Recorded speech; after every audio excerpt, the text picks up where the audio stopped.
Namaste, and welcome to our continuing series, Explorations in Savitri, with our beloved Alok.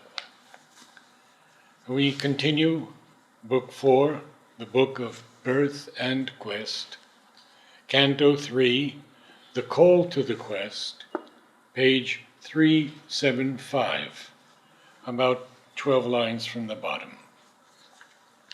And we see that Sri Aurobindo has a very charming way of saying things. Mother says that, Yes.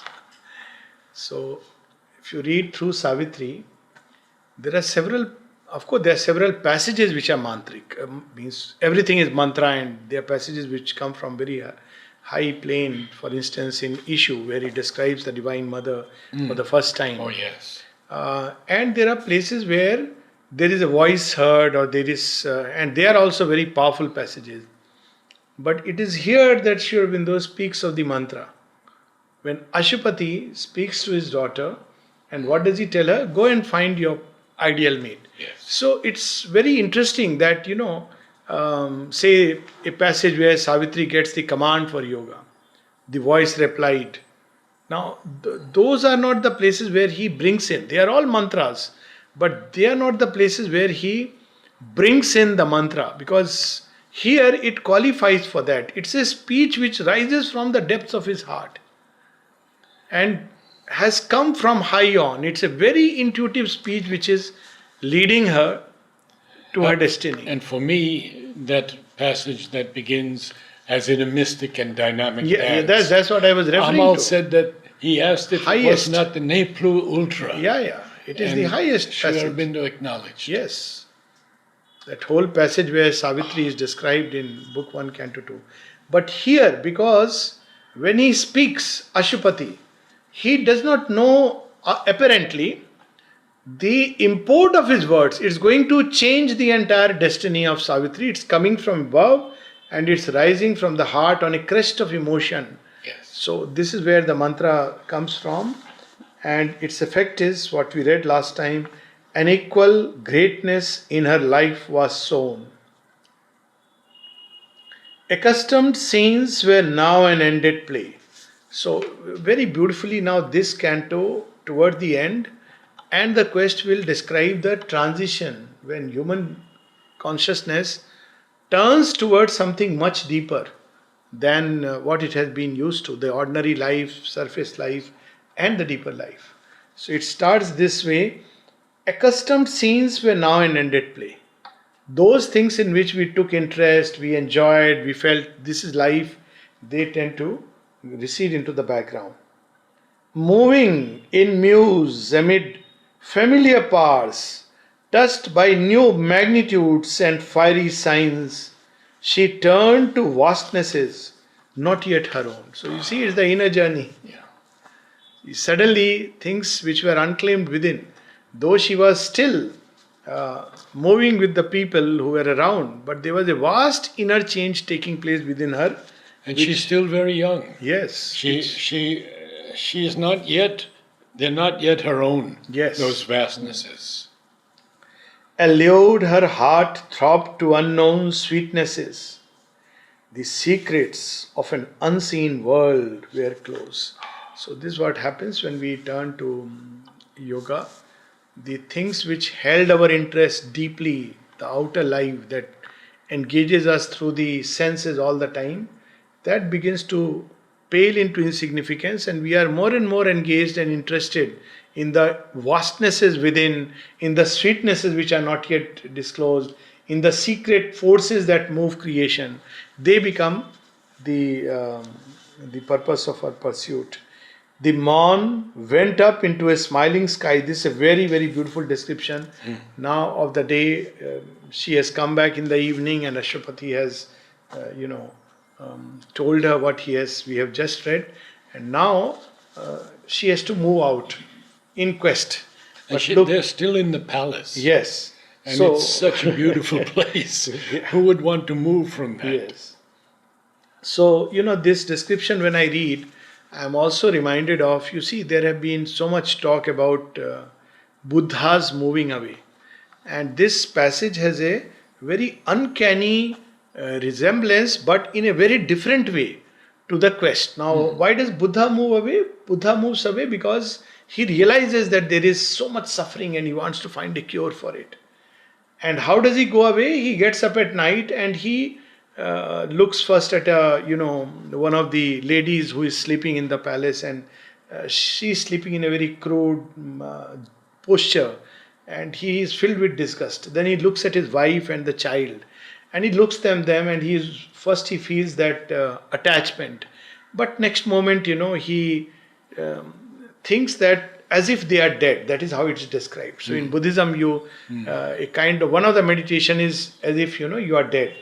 And when mother was told about this, she said, no, we don't meditate like that. We don't treat the body as something dead. It's a temple of the divine. And then he moved out. Now here also Savitri is moving out. But look at the quest.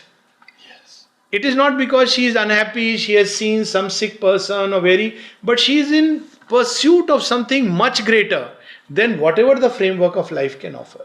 A Buddha sees something which is one of the worst things that life can offer. Old age, death, disease. But life has many beautiful and charming things to offer. But here she has the best of things to offer. I mean, as you said, she's in a palace. She's all the comforts of life. Everything. The morn went up into a smiling sky, cast from its sapphire pinnacle of trance. Day sank into the burning gold of eve. 3 lines describe the coming of the morn and the sinking of the day into eve. The moon floated, a luminous wave through heaven. Wave is a homeless. So he doesn't have he doesn't have a place, and he is floating through heaven in search of a home for itself.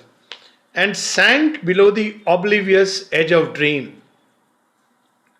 Night lit the watchfires of eternity, all the stars. Then all went back into mind's secret caves, a darkness stooping on the heaven bird's wings, sealed in her senses from external sight, and opened the stupendous depths of sleep. So this is a description also of the sleep as we drift into sleep slowly in the deeper and deeper states.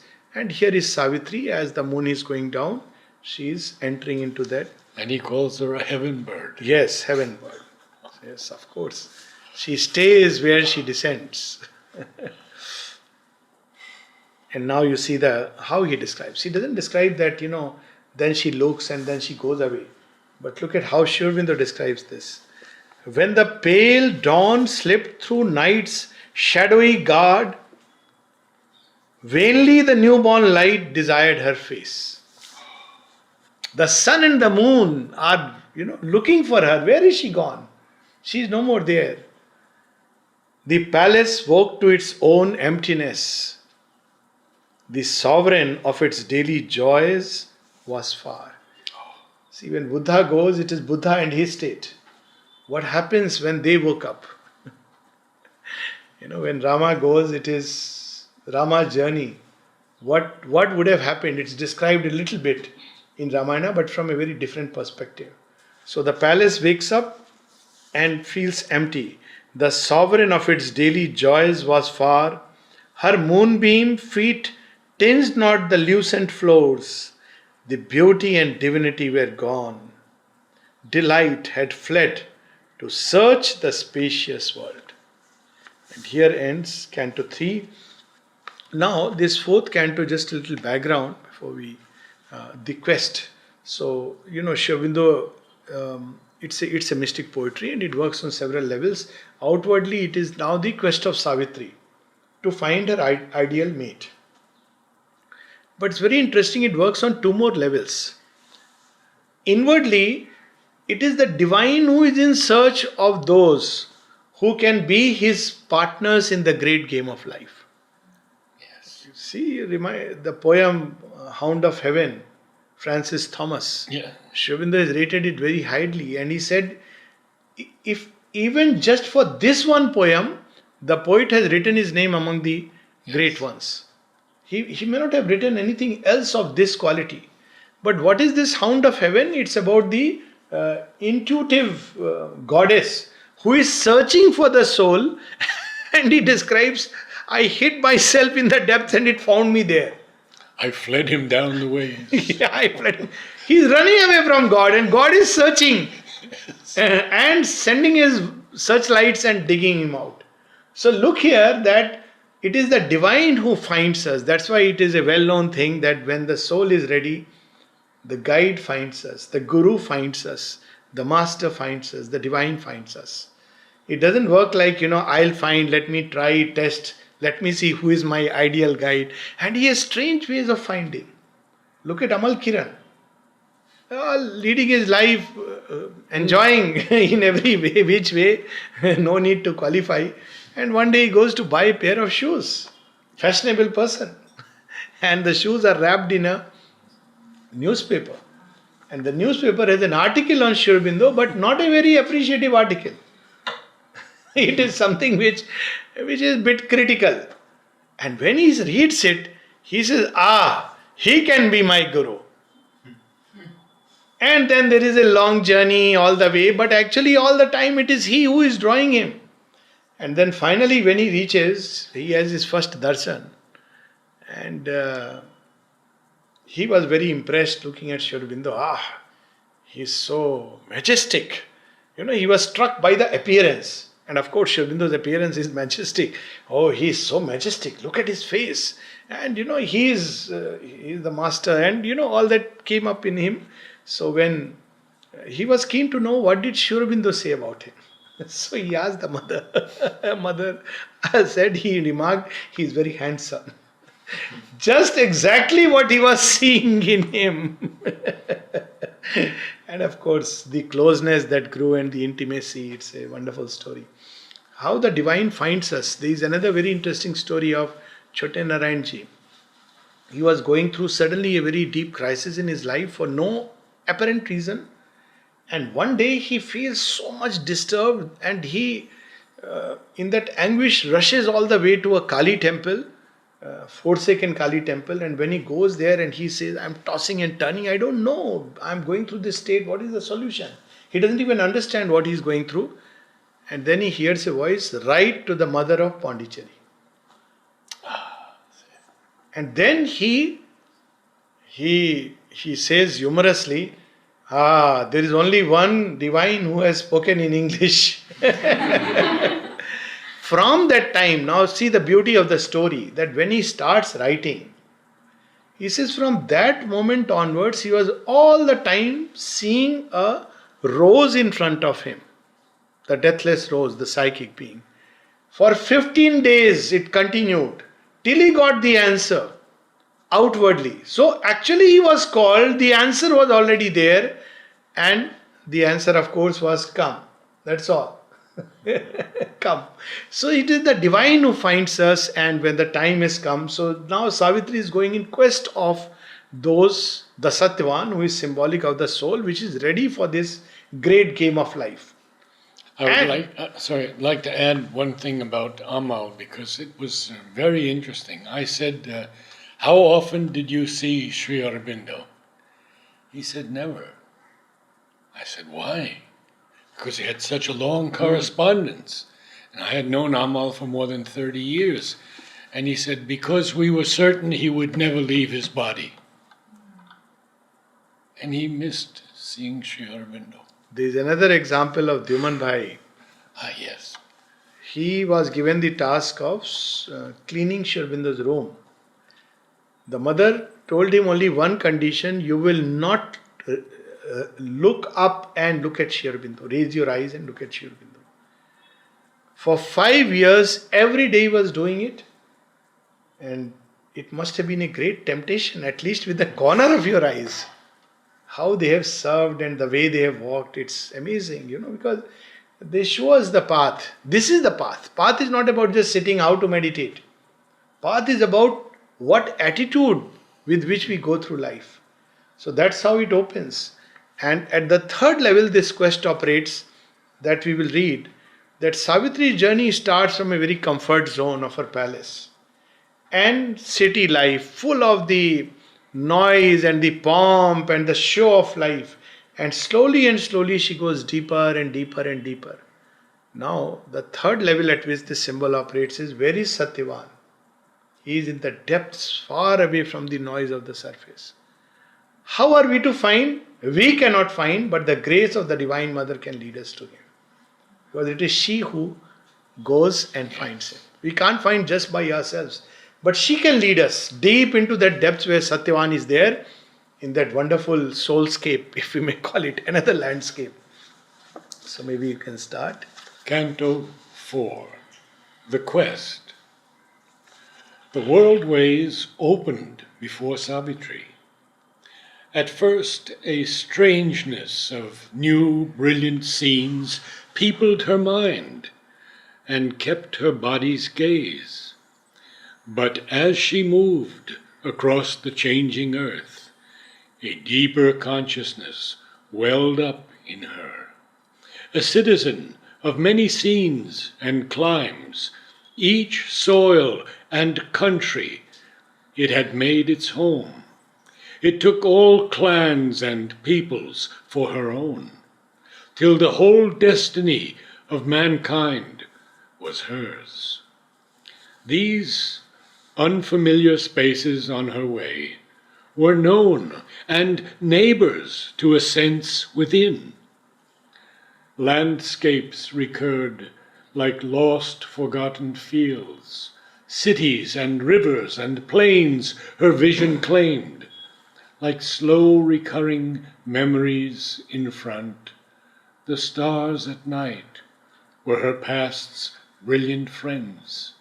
The winds murmured to her of ancient things, and she met nameless comrades loved by her once. So beautiful. The world ways opened before Savitri. What a powerful line, just. It's as powerful as it was the hour before the gods awake. That's the thick of night. And here, the world ways opened before Savitri. The next few lines also indicate how she had lived her life. There used to be a term, still is, terms don't die, but people of that kind, it doesn't apply to anyone, for princesses of a very high breed.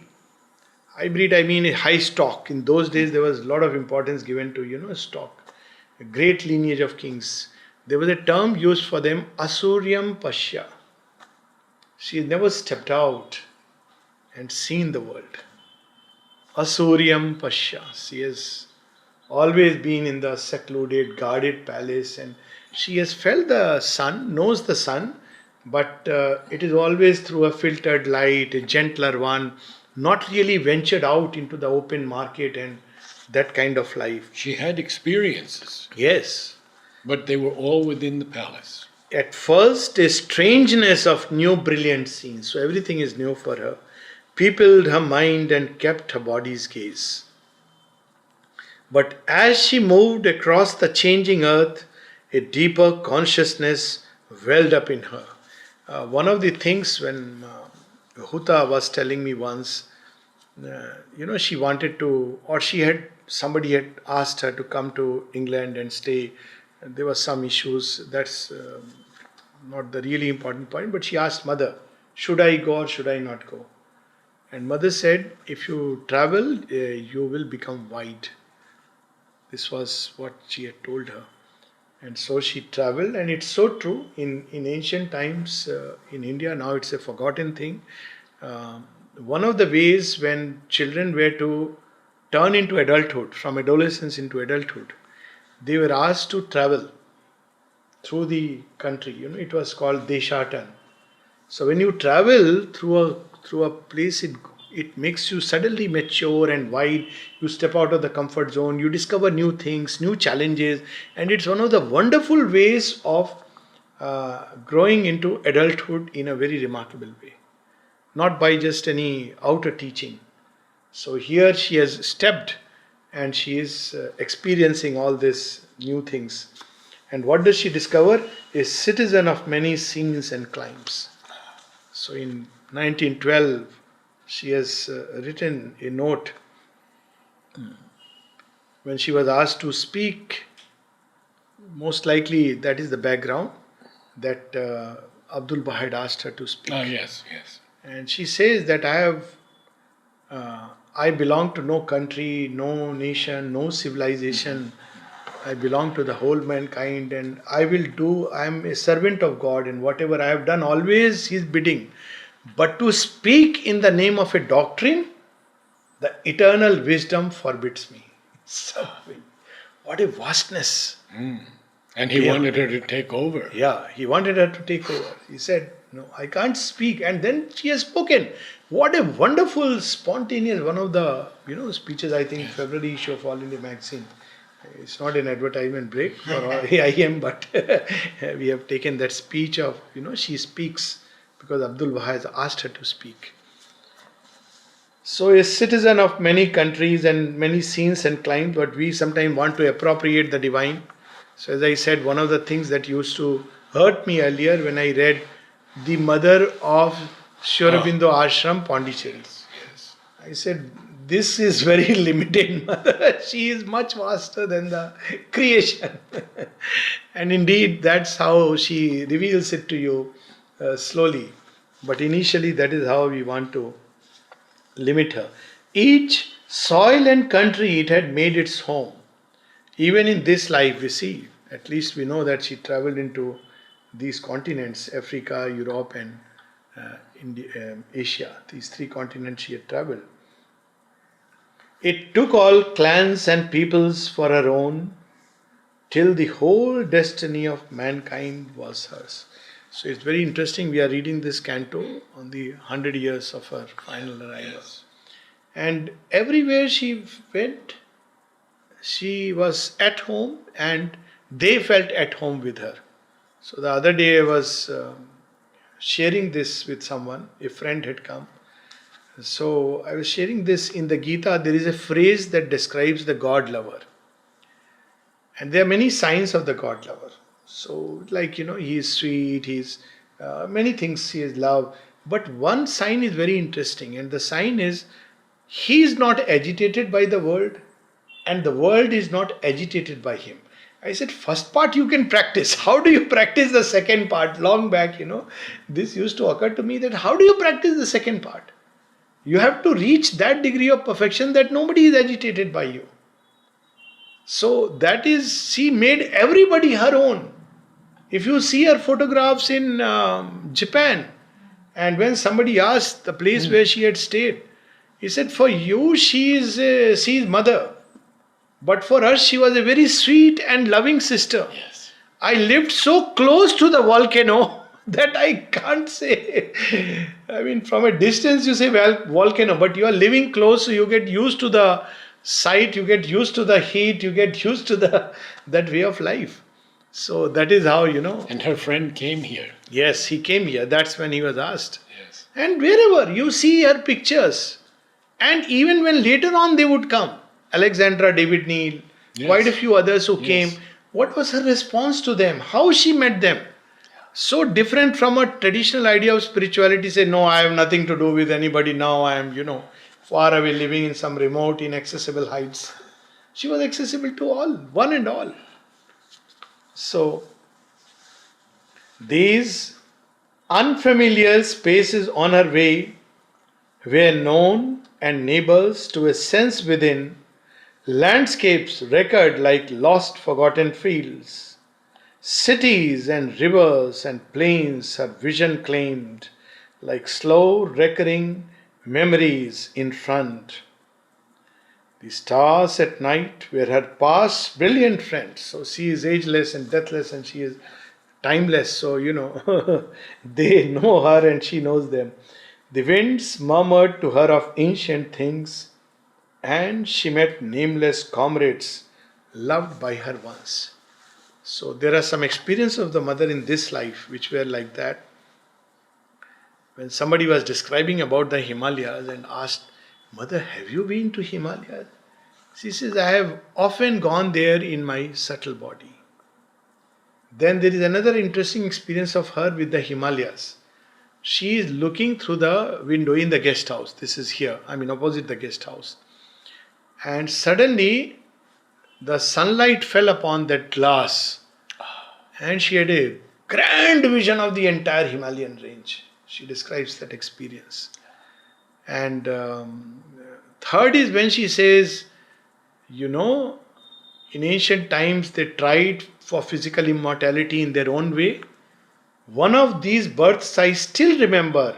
It's about a princess in Kashmir, present Kashmir, where she is buried under the Himalayas. Yes. She is still buried there. Still buried there, and there is no degeneration in the body. And she says it must have been 1,000 years ago. So all these things she recollects. So several places, suddenly she stands in front of one of the palaces in France, and it comes alive with all the dresses and everything. I think it was Louis XIV, the Yes, son, yes. the Sun King, Yes. and she looks and everything comes alive because it's her own life. She goes to the Doge in Italy, and that gory scene suddenly comes like a flash to her. So she reclaims all this because she is not just a citizen of one country, or she is, the whole world is in her. We should look carefully at this line: cities and rivers and plains, her vision claimed. She's traveled a long way. Yes. This is not just a short journey. Yeah. She has gone through cities and rivers and plains and countries, and she sleeps in palaces and she sleeps on bare mats. Yes, that's It's a a long description journey which to find. we'll read. It's a very beautiful description. Yes. All was a part of old forgotten selves.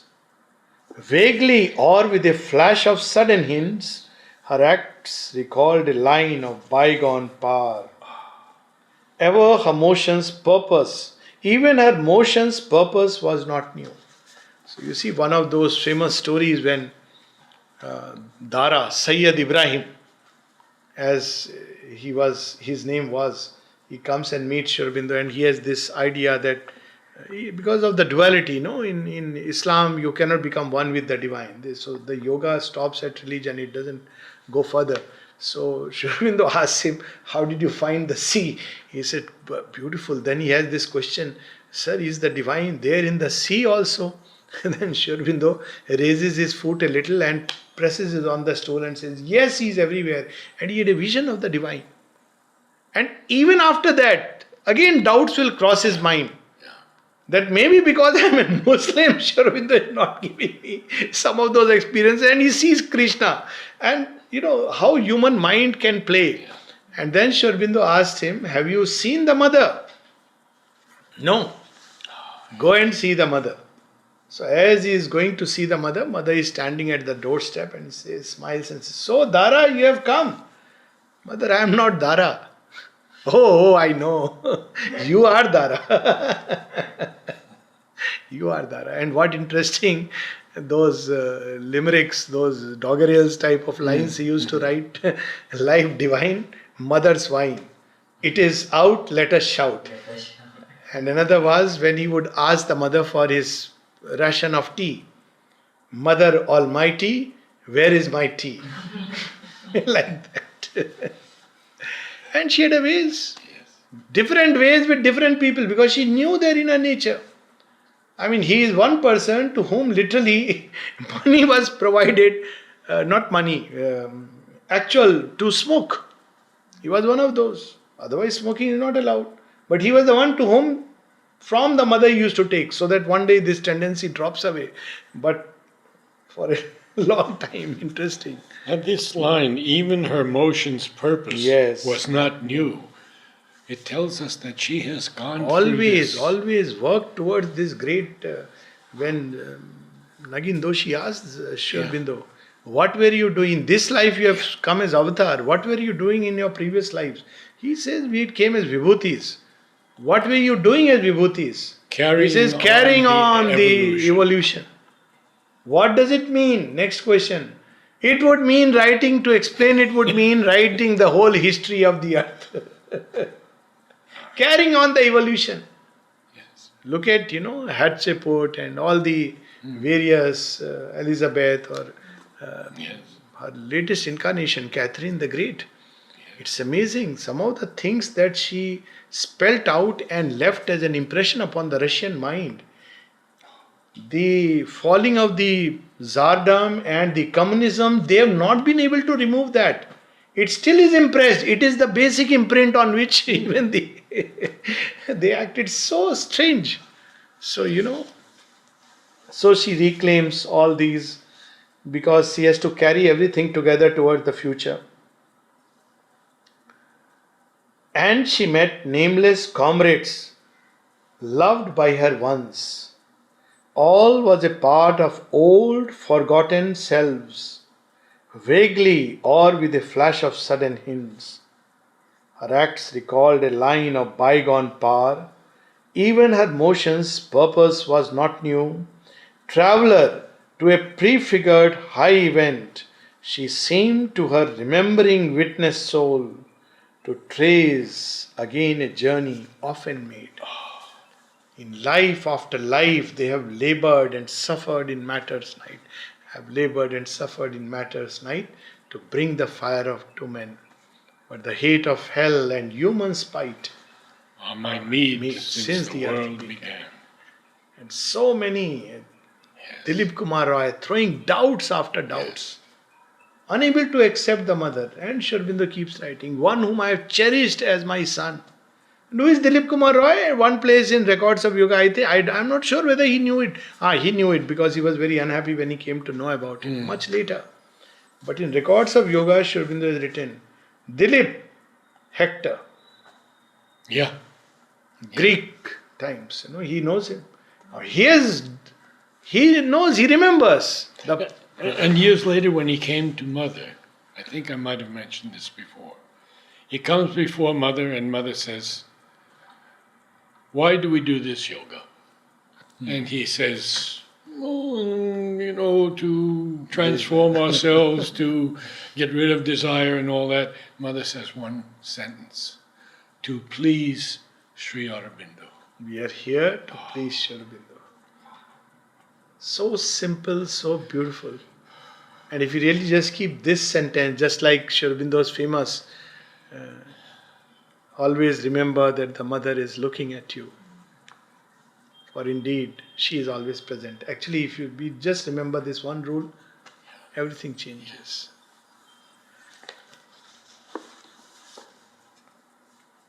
A guidance turned the dumb revolving wheels. This again to trace again a journey often made. When she came back finally from Japan, she describes, she met Sri Aurobindo and she describes that my head was near his shoulder, not touching it, a little away. She describes in great detail. And spontaneously there is a question, will it be this time or not? Because they have labored for it. Agastya Lopamudra. How long shall we dig deeper and deeper? Yes. And Sri Aurobindo just looked and said, yes. And instantly she saw the supermind descend upon us, the power of the word. And then she gives this example and connects it in a very beautiful way to sadhana. She says, so you see the power of the word. So when you go to Sri Aurobindo, this is under a conversation which is titled Victory Over Falsehood. And she says, so if you go to Sri Aurobindo and say, this is my falsehood, take it away and remove it, and when Sri Aurobindo says, yes, this is bound to happen. That is the power of his word. And that is the, whatever time it takes. You see, she saw, yes, it took 50 years for that to materialize actually. Not 50, but 36 years. But it will happen because, he has said yes. So she connects it straight away to everyday. I'd like to talk on these two lines. Beautiful lines. About, she seemed to her remembering witness soul to trace again a journey often made. A guidance turned the dumb revolving wheels. Now, what are those wheels? Well, she's in a chariot drawn by 4 white horses, and the wheels are turning, and the guidance is turning, the silent guidance is turning those wheels. And it may look as if it's you who is driving, but the driver is backseat driver who has set the GPS And you cannot but eventually go towards that. And Yes. I would like you Yeah. to speak to us about the next two lines. And in the eager body of their speed, the dim masked hooded godheads rode, who move assigned to man immutably from his birth, receivers of the inner and outer law, at once the agents of his spirit's will and witnesses and executors of his fate. So you see the There are whole- two Godheads who accompany us through life. Yes. So this is very interesting. The wheels, the Yeah. dumb revolving wheels is also the wheel of time. And there is a guidance even behind all the anomalies, the flow and flux of time, Yes. even when we feel lost, there is a guidance. There is another beautiful passage in The Secret Knowledge where he says, when nothing we can see but drift and bail, a mighty guidance leads us still through all. Yes. So there is a guidance in life, there is a guidance in the flow and flux of time. It doesn't speak dumb revolving wheels. And then what is happening? Now this too, it's very interesting. If you look at it from time, it is day and night. It's described very beautifully in, when you look at fate, several places fate is described like in Greek mythologies as somebody who's weaving a, charkha. And day and night, they are the ones. As you speed, there is a passage of time. Now day and night are also symbolic of both aspects of a life. The bright side and the dark side, the happy things and the things that are, Yes. not so happy, painful things. And through all this, now that's where it comes, through all this, who is actually creating all these events? Hooded, they are hooded. They are not evident. We are caught up in this pleasure, we are caught up in this pain, we think this is fortunate, we think this is unfortunate.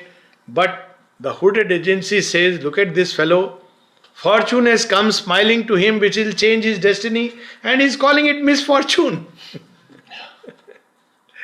And look at this other fellow, he is rejoicing. How fortunate am I? Doesn't know that he is stuck now for the next 10 years because of this so-called fortune. But these Godheads are assigned to man. Yes, they are assigned to men. They are the ones who lead us.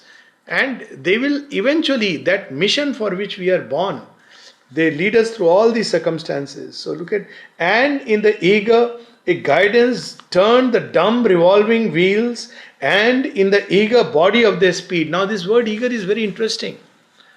Before you can catch it, they have gone ahead. See, the present is ever vanishing. Yes. So there is the sense of eager. Why they are eager? They are wanting to carry us to the future, which they are already carrying within them. So in the eager body of their speed, the dim-masked, hooded Godheads rode who move, assigned to man immutably from his birth, receivers of the inner and outer law. At once the agents of his spirit's will and witnesses and executors of his fate. So they are now very interesting cryptic. Agents of his spirit's will. Yes. Whom do they obey? Your spirit. You have decided deep within. Then what do? They execute. Yes. And then it looks as if circumstances and situations to our outer personality. We think situations and circumstances are coming up. Oh, how sad. Why God did this to me? God didn't do this to you. I have chosen to go through it. When we look at it from this perspective, it's such a empowerment. Actually, it's empowerment. The day you know that destiny is nothing but our own soul's choice. There is a line in Savitri, Ananke. Ananke is our own soul's being's choice. decree. Yeah. And what is Ananke? It's utter, you can use the word fate, but it is the ultimate. And even that is our own choice. When everything is collapsed, there is complete destruction, demolition. We have chosen to go through it because this alone would carry us through the fastest way. The eager body of their pursuit. But we hold on to the, scenes that are passing by. Maybe we can stop here. This reminds me of, this fate and about our attitudes that, when we go in a ship, or a boat, so you can have two perspectives. One is you stand in the front, the keel of the ship, and the other is you stand behind. Now, in any case, ship will carry you to wherever it is carrying you. The difference is when you look toward the future, you are happy and eager and looking forward, as they say. If you stand behind, you are worried about what you are losing, you are crying, you are unhappy. Oh, that familiar shore is being left behind. This is the difference. Very good image. Very good. So we'll stop here and meet on Sunday. So next Sunday. Yeah. Namaste.